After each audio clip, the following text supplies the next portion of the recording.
hvordan spilte dette her inn så lenge etter andre verdenskrig? Nei, altså, når vi var små, så syntes vi det var kjempeartig. Å fære og springe i fjellet og leke krig, og evakuere skadde, og reconnaissance, og gjemme oss for hverandre så vi ikke ble tatt, og overnatte i telt, ha bål. Det var kjempespennende for oss, i stedet for å sitte inne med en skolepult. Par år siden så satt jeg og søsteren min for du tenker deg ikke om, det er bare sånne ting du gjør, du er så vant til det. Så fant jeg og søsteren min at vi skulle søke på YouTube sangen Vi alle kan, helhjertet utenat. For de sang den hver dag. Alle vennene våre også, hvis vi bare begynner på første tone, så kommer alle til å stemme i.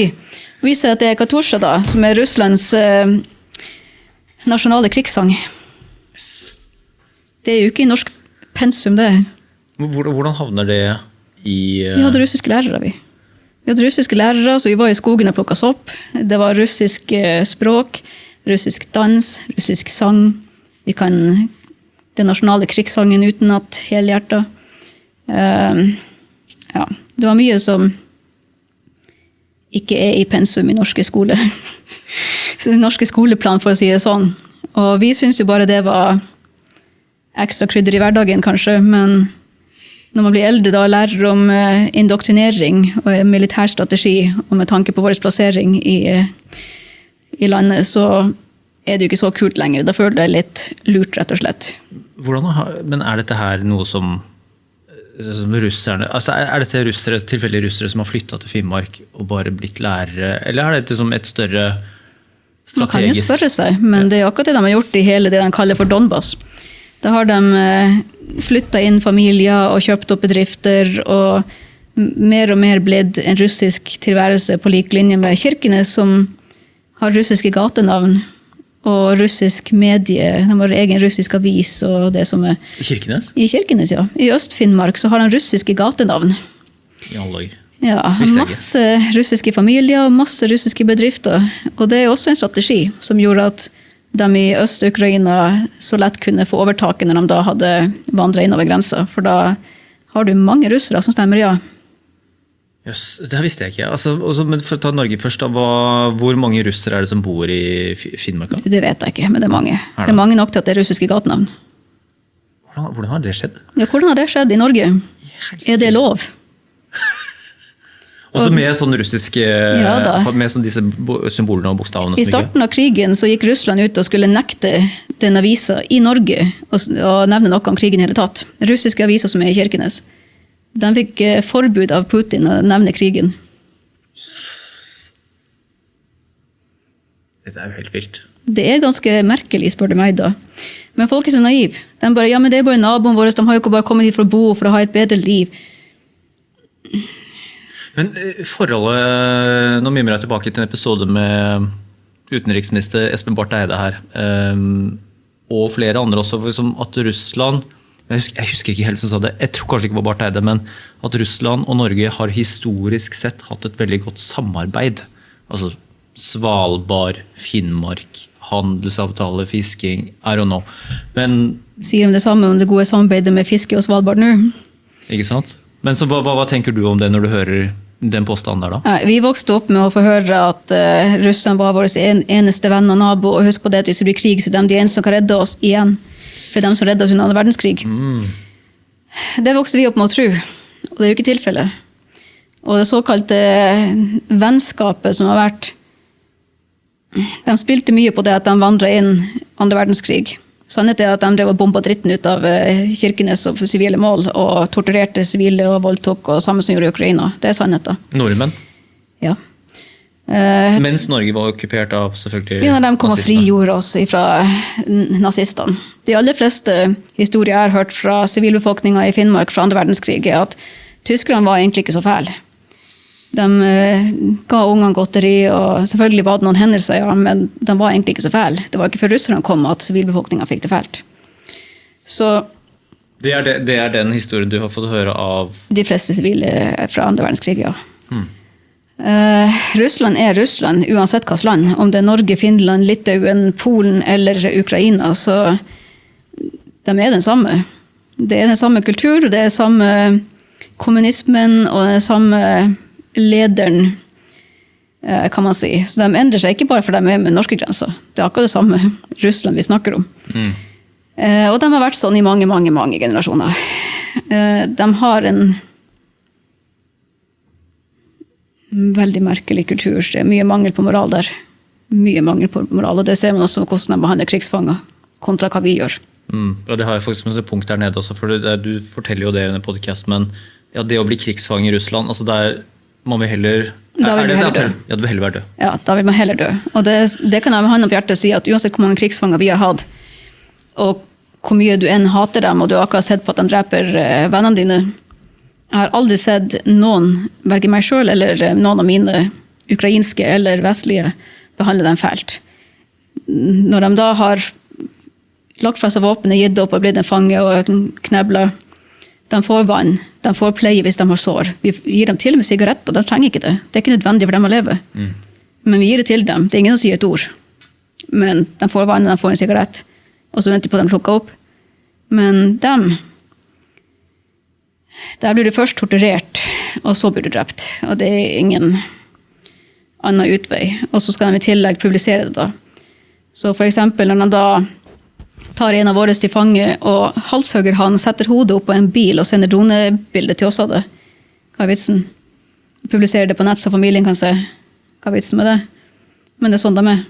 Dette er ting som du har sett, og dette har skjedd. Det her har skjedd. Det er samme som at alle kunne se på nett han som ble kastrert da med en tapetkniv og slept etter en bil, eller alle hodene som er satt på gjerdet. Det er sånne ting som skjer. Og det skjer ikke bare med militærpersonell, det skjer med sivile i de okkuperte områdene, hvor de har egne torturkjellere, og så står resten av sivilbefolkningen og ser på at de blir dumpet i elva. Så det er sånne ting som skjer. Men hva tenker du så dypt at dette her er liksom, slik er russere, dette er kulturen, eller at dette er demoralisering? Det er deres kultur. Det er sånn de er. De blir lært opp til det. Så det er deres mentalitet i deres kultur. Og de er vokst opp da med at det finnes ingen frihet. Ikke sant? Hvis du sier noe imot Putin eller sier noe imot regjeringen, så blir du torturert og drept. Og er du i militæret, så hvis du overgir deg eller prøver å snu tilbake, så blir du torturert og drept. Hvis ikke du går og torturerer og dreper fienden, så blir du torturert og drept. Så det ligger i deres kultur og mentalitet. Rett og slett, de er ufyselige. De har ingen moral. Og det er så mye spionasje og så mye drit som foregår. Som da naive nordmenn bare, ja, men de er jo naboene, de er jo bare her for å leve et bedre liv. Han er jo bare professor for å ha en bedre jobb på universitetet. De er jo bare her for å bygge opp samfunnet med en fiskeribedrift. De er ikke det. De aller fleste russerne er her for en grunn som jobber for sin egen regjering, ikke for å være her for et bedre liv. Men å slå seg ned med familie og bedrift er en strategi, på lik linje som indoktrinering i skoler. Hvor langt tenker du de har kommet med dette her i Norge, da? Sånn med tanke på Finnmark, Svalbard, Oslo? Langt. Dette bygger seg opp over flere generasjoner. De bruker flere tiår på det, på lik linje med at kineserne gjør det i USA. Så det her er en sånn langdrag i sånn kreft. Det utvikler seg så sakte og så passivt at folk ikke merker det, for det er for sent. Og det er det som skjedde i Donbass i Ukraina. De slapp unna med å kidnappe flere 10 000 av ukrainerne, sende dem til Siberia, og så bare frakte inn russere og slå dem ned i hele det som nå er østfronten. For da når de tråkket over grensa, så var det nok russere til at de kunne få flertall. Så det er en sånn saktegående indoktrinering som pågår, og det har de gjort i Norge i masse år. Og det er nok alle, i hvert fall i sikkerhetstjeneste og militærtjeneste, er nok veldig klar over hvor plagsomme de er, spesielt i nord. Så i Øst-Ukraina så har de da altså vannet ut befolkningen, tatt siden når da? Siden helt 2000-tallet, siden 2014? Siden før 2014. Det her var over flere 10 år. For at man skal få det til. Det er ikke noe som skjer over natta. Men det skjer også over natta. Nå i krigen for eksempel, så stjal de jo flere 10 000 av unger. 10 000 av unger? Ja, alle vet det. Det har vært i avisa. De bare rett og slett tok flere 1000 unger på en buss, sendte dem til Russland på indoktrineringscamp. Og foreldre prøver å kjempe for å få henne tilbake igjen. Det har vært i avisa, men ingenting skjer. Det er ingen straff, det er ingen konsekvenser, ingenting. Har du snakket med noen, har du tatt noen russere til fange som du har snakket med, sett i øynene, diskutert med? Jeg har ingenting å si til dem. Jeg har ingen interesse av å prate med en russer.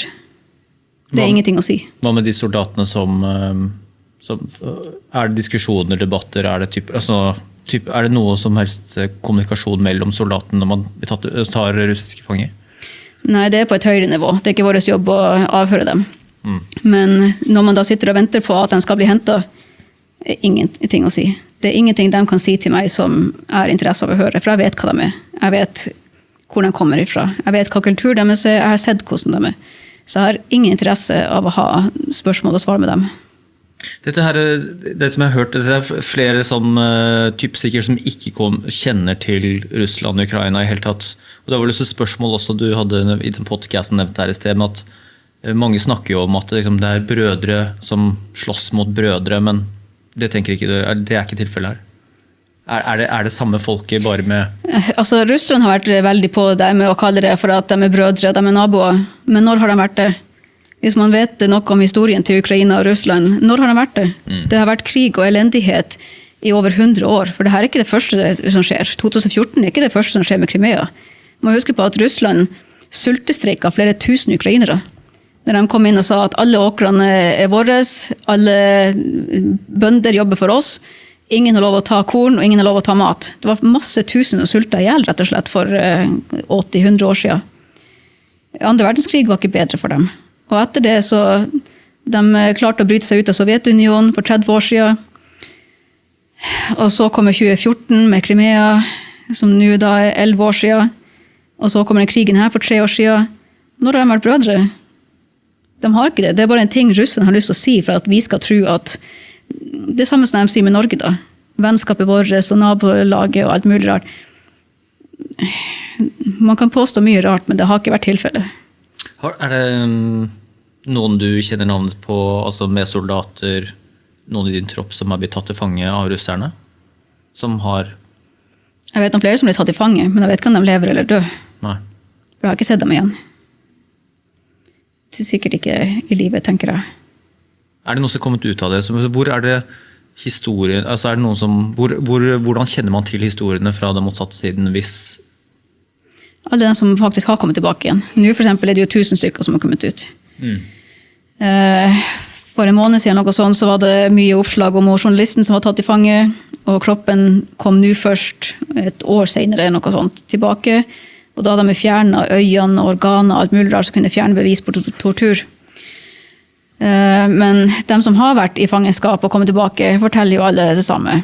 Og i tillegg så har både min ektemann og mange andre levd under okkupasjon og sett torturering og drap av sivile med sine egne øyne. Sånn at vi har mange som har sett førstehånd da, hva de gjør. Og vi selv har sett hva de gjør i det militære, med sivile også. Så de driter i om det er en 10 år gammel jente eller 6 år gammel mann. De driter om det er uniform eller våpen, det spiller ingen rolle. De driver jo nå dronelek med sivile i Kherson, hvor de jakter. De legger ut på nett også og kaller det for en lek. Hvor de jakter på sivile med droner, dreper gamle damer som står på postkontoret, små unger i en buss, en gammel mann som går tur med hunden sin. Bare for at det er artig. Og legger det ut? Altså, de legger det ut og sier at det er en lek. Hvor ligger det her ting? På Telegram. X? På Telegram? Ja. Er det der liksom... Ja, og de legger det ut uten noen konsekvenser. Det finnes ingen konsekvenser, og de har skjønt det. De har kunnet gjøre hva de vil i denne krigen i 3 år, og bryte alt som heter krigsregler, krigslover, Geneva-konvensjon, alt det er bare drit i det, for de har ikke fått noen konsekvenser. De har stjålet unger, de har torturert sivile, de har begått alle krigsforbrytelser, de har torturert militære krigsfanger, de har bombet sivile mål, de har gjort alt de kan gjøre galt, og ingen konsekvenser. Så hvorfor skal de bry seg? Så de har blitt så dristige nå at de legger det ut på nett helt åpent, og kaller det for en lek, hvor de viser da at de jakter på sivile og dreper dem med vilje. Hvor mye, altså for jeg er ikke på Telegram, jeg har ikke vært og sett noe av det, men altså, jeg har sett det dukke opp en del ting på X. Det er vanskelig å si hva som er verifiserbart og ikke, men altså, jeg har jo sett videoer av russere som henretter ukrainske soldater, hvis man skal tro på materialet, som en etter en, at de blir kalt fram, en etter en smeller det, og legger det ut der, tenker sånn. Det er vanskelig for hvilken som helst sivil rundt omkring som sitter på et trygt sted og ser det, så bare sånn, er dette virkelig, er dette sant? Det er virkelig. Men sant, vi sitter nå, i Norge sitter man og er vant til å se ting med demokratiske øyne. Man husker på at dette er ikke demokratiske land. Det er et sovjetland og et post-sovjetland. Demokratinivået i Ukraina var kanskje så vidt på 30%. Sånn at man sitter her da og prøver å sette seg inn i en kultur man ikke kjenner til. Og russerne, de har allerede sett at de kan slippe unna med hva som helst i den krigen her, så hvorfor skal de bry seg? Har du flere som jeg har snakket med, altså bare har du sett andre nasjonaliteter, har du sett andre etniske grupper eller nasjonaliteter slåss på russisk side som dere har tatt til fange eller drept? Nei. Nei, bare russere? Ikke noen kinesere, ikke noe Nei, vi vet det var noen nordkoreanere for en stund tilbake som ble tatt i fange da, og som var og kjempet for dem, men det spiller ingen rolle for oss. Så må vi huske på hvor mange vestlige og søramerikanere vi har. Vi har jo flere tusen søramerikanere. Sånn at om de tar inn 2000 fra Nord-Korea, ok, det utgjør egentlig ingen forskjell. Ok, la oss hoppe tilbake til Finnmark, da, til oppveksten, som var sånn, hvor dere snakket egentlig sånn at dere lekte jo i gamle bunkere, altså det finnes jo over hele landet selvfølgelig, men at det jo, i og med sånn som dere forklarte og lagde bilder av det, så var det mye mer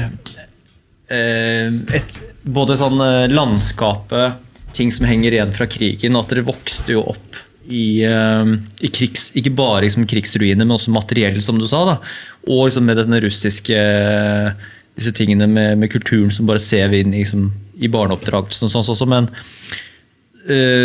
hvor stor del kan du huske at liksom, utflukter, ting, landskapet rundt var preget av andre verdenskrig der du vokste opp da? Altså, lærerne synes det var kjempefestlig å ha oss til å overnatte i telt ute i skogen i mørket på høsten ved siden av tyske graver fra andre verdenskrig, og så at de fortalte spøkelseshistorier til oss. Vi var jo så mørkeredd at det var bare drit i det, sant? Og alle tror på spøkelser. Vi tror sånn på spøkelser at det helt vilt. Så en gravlund? Den var rett ved siden av teltet vårt, ute i skogen i mørket på høsten, og så hadde de et bål der, og de sitter og forteller spøkelseshistorier, og ene læreren var faktisk fra Romania og fortalte om Dracula i tillegg. Vi var jo bare å pisse oss ut. Det synes de var artig da. Det var vår uteskole. For det finnes jo masse graver i skogen fra andre verdenskrig. Og så hadde man en hule da, som har vært et feltsykehus, hvor noen rester ut av en seng og noe krigsmateriale. Vi ble jo litt tynt, kan man si. Det er så sykt. Og så hadde dere sånn teaterstykke på skolen og sånt, og hvor dere hadde rekvisittene klare, liksom? Jeg tenkte at de gjorde det. Og nå først så tenker jeg, hvor fikk de tak i den genuine nazi-uniformen som jeg hadde på meg? For jeg skulle være en tysk general. Så jeg hadde en rifle, og jeg hadde en legitim nazi-uniform på, hvor jeg da gikk med mine tyske soldater på scenen foran alle i bygda, alle de eldre og krigsveteranene var der. Og den ene russeren vi hadde i klassen måtte være russisk krigsfange med potetstri på fotene, hvor vi bare spente han rundt på scenen, og foreldrene hadde så på. Jeg tenkte, hvem som har godkjent det her? Hvilke lærere og foreldre har sagt, ja, det her var lurt. Det her etisk riktig. Men det gjorde vi. Vi synes det var kjempeartig. Må du så filme det, eller ligger det på sånn H8-tape et eller annet sted? Tenk hvis TikTok hadde funnet på den tida. Fy faen. Det var før Facebook og smarttelefoner. Men nå tenker vi jo da, hvordan gikk det an i dag, at det aldri gått. Hvorfor forordner seg de som hører på, når er du født? Jeg er født i 86. Ja, ok, så dette her 90... Det var tidlig 90-tallet. Tidlig 90-tallet, ja. Ja. Sånn at det var før internett var en ting. Ja, ikke sant? Ja. Og nå først så sitter vi og tenker, for det første så kjenner vi verden da, og skjønner at det her var ikke pensum. Men for det andre tenker vi, hvor fikk de tak i de tingene? Hvordan har folk sagt ja til at det her var ok? Men så jo eldre du blir, jo mer liksom, skjønner du av, liksom, du vokser opp liksom, i ruiner av, man skjønner jo kanskje ikke helt hva nazismen innebar, og hva liksom, Russland innebærer, og alt mulig sånt. Med alderen, liksom, hvordan skjønner du trusselen Russland, historien Russland, nazismen Norge, hvor langt opp i årene begynner du liksom, å skjønne virkeligheten da? Ja, midten av 20-årene og utover. Ja. For før det så var vi så fast i kulturen i Finnmark at alt bare var det vanlige. Du hadde kanskje russiske venner? Eller ja da, russiske venner og russere i familien og ikke måte på. Ja, i familien også? Ja, det er inngift. Sånn at alt blir så vanlig der, og det er det som er så skummelt. Det blir så vanlig, det blir en del av din norm. Så for oss var det ikke noe vi stilte spørsmål til, for alle rundt oss syntes også det var vanlig. De vokste også opp med oss med å synge Katusha hver dag. Ingen stiller spørsmål til det da. Ja. Så det var ikke før vi begynte å komme oss ut i verden og leve litt og få øynene opp, og det begynner å føle litt lurt og begynne å tenke over hva var egentlig det der. Det er ikke ok.